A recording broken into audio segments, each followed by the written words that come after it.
Look, think about the last time you were standing in a grocery store aisle, right?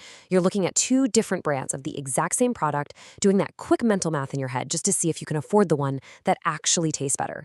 Or, maybe it's that low level hum of anxiety that literally hits your chest every single time you get a notification from your banking app. Welcome to today's Explainer. We're breaking down a fascinating concept today that completely flips how we think about money. Because for most people, being broke isn't just about having a low bank balance. It's a visceral, physical anxiety. It's a psychological state of what we can call survival mode, where your brain is constantly calculating, constantly worrying, and just waiting for the next disaster to strike. And because of that constant stress, you've probably asked yourself a really painful question at some point. Am I just bad with money? Man, we have all been there. You try to save, something breaks, you have to spend this savings, and this deeply held negative financial identity just starts to form.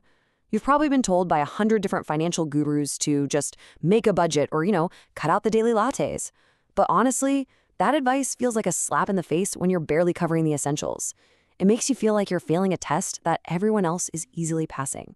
So here is the absolutely crucial point I want you to take away right now. No, you are not just bad with money. You are in survival mode. The real reason you haven't been able to save isn't a lack of discipline. It's a system problem. Most of us are operating on this endless cycle where money comes in and immediately disappears into a black hole of bills, subscriptions, and, well, just life happening. You're essentially acting as a pass-through entity for your employer and your bill collectors. And when you live like this, it is not a character flaw. It's literally your brain prioritizing immediate survival over any kind of long-term planning. So let's get into section 1, math versus your brain. You see, traditional financial advice assumes you have a stable, completely predictable life where math always beats emotion. It assumes you can logically plot out a 30-year retirement plan. But when you are living paycheck to paycheck, your brain isn't focused on 30 years from now. It's focused on surviving the next 30 days. You've probably heard of the classic 50-30-20 rule, right? 50% for needs, 30% for wants, 20% for savings.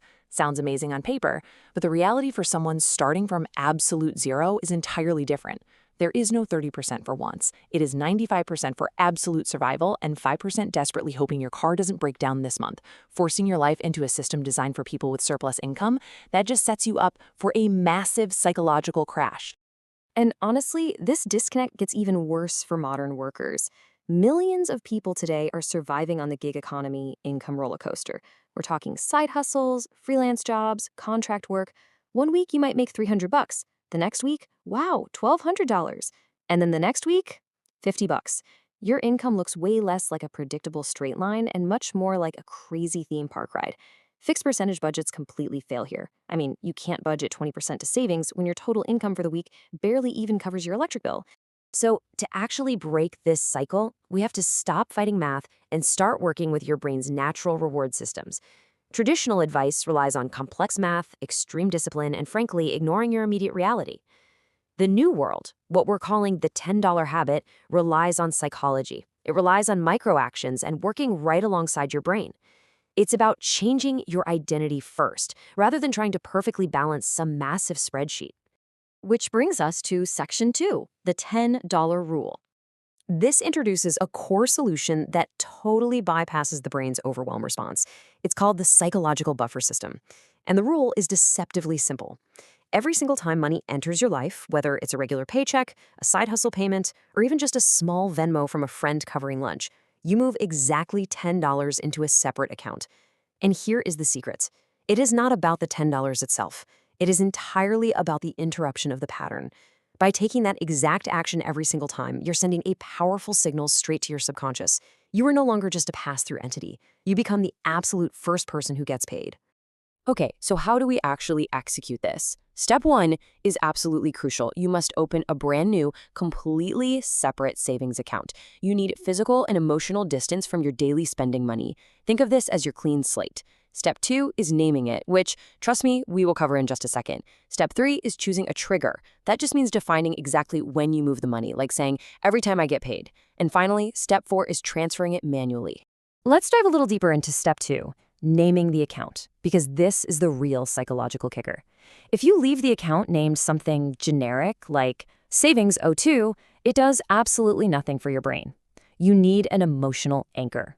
Think along the lines of the Freedom Fund, or Peace of Mind Buffer, Future Me's Safety Net, or even just finally not broke. Seriously, whatever works for you. When you log into your banking app and see that name, you aren't just looking at a random digit. You are looking at your own stability. You give your brain a very tangible, real reason to protect that money. Now, here is the most crucial and honestly counterintuitive rule of the whole shebang. Never automate this process. I know. This goes against literally every piece of financial advice you've ever heard. Experts are always telling us to set it and forget it, right? But remember, we are trying to rewire your brain here. You need to manually move that $10 every single time. That physical act of logging in and making the transfer creates a massive hit of dopamine as you watch the balance grow from 0 to 10 to 20 to 40. You are actively participating in your own rescue. You are literally gamifying your survival. Moving right along to section 3. Building your buffer. So as that balance starts to grow manually, you begin moving out of a scarcity mindset and into a buffer mindset. And this is why psychology totally beats math, for 4 specific reasons. First up, simplicity. $10 requires 0 mental energy or complex spreadsheets. Second, visible progress. Manually moving the money completely gamifies the process. Third, flexibility. This money isn't locked away in some 30-year retirement account. It's right there to prevent a total panic during an emergency. And fourth, identity shift. Because scarcity makes you impulsive, right? It makes you overspend on treats just to feel a spark of joy in a life full of restriction. But once your identity shifts to someone who saves, you actually start protecting your progress instead of self-sabotaging. And that identity shift leads to moments of just profound calm. Take this really powerful anecdote from the explainer source material. So this person had saved up about $2,000 using this exact habit. Suddenly, their laptop completely died, right when they needed it for work. Now, usually this would trigger a massive panic attack, a total spiral of debt, and overwhelming stress. But instead, they calmly looked at their freedom fund, went out and bought a replacement, and realized they had solved a major life crisis without getting a single gray hair. They literally just looked at the problem and said, okay, I'll handle it. Which reveals such a beautiful core truth. Financial confidence is the quiet ability to handle life. True financial peace isn't about driving luxury cars or, wearing flashy designer clothes. It is about shifting out of scarcity so much so that your literal breathing changes. It's that magical ability to get a flat tire or a surprise vet bill and simply deal with it without feeling like your entire world is collapsing. All right, let's hit section 4, levels of financial security. Once you've rewired your identity, you'll notice this $10 habit naturally starts to snowball. Your brain suddenly realizes the world didn't actually end because you lost $10 from your spending money, and you naturally start wanting to increase the stakes. So level 1 is just proving to yourself that you can do the habit at all. Don't even worry about the total amount. Level 2 is scaling up. Maybe you start moving $20 or $50 on a really good week. Level 3 is hitting that first $2,000. This is your universal emergency fund that covers most of those immediate annoying crises. And finally, level 4 is establishing a full 3-month living expense buffer. See, you are gamifying the entire system, naturally leveling up without any of that overwhelming pressure. But let's rewind and focus on a much smaller number for a quick second. $500. Because the difference between having $0 in your checking account and having $500 tucked away in a freedom fund, that is not just a math equation. It is the profound, completely life-altering distance between total panic and complete peace. Just having $500 literally changes how you walk, how you sleep, and what opportunities you're willing to take simply because you aren't constantly operating on the razor's edge of ruin. Which leaves us with one final, pretty provocative question to think about. Are you ready to be the first person who gets paid? Look, you don't need a complicated spreadsheet, and you definitely don't need to wait until you're making a 6-figure salary.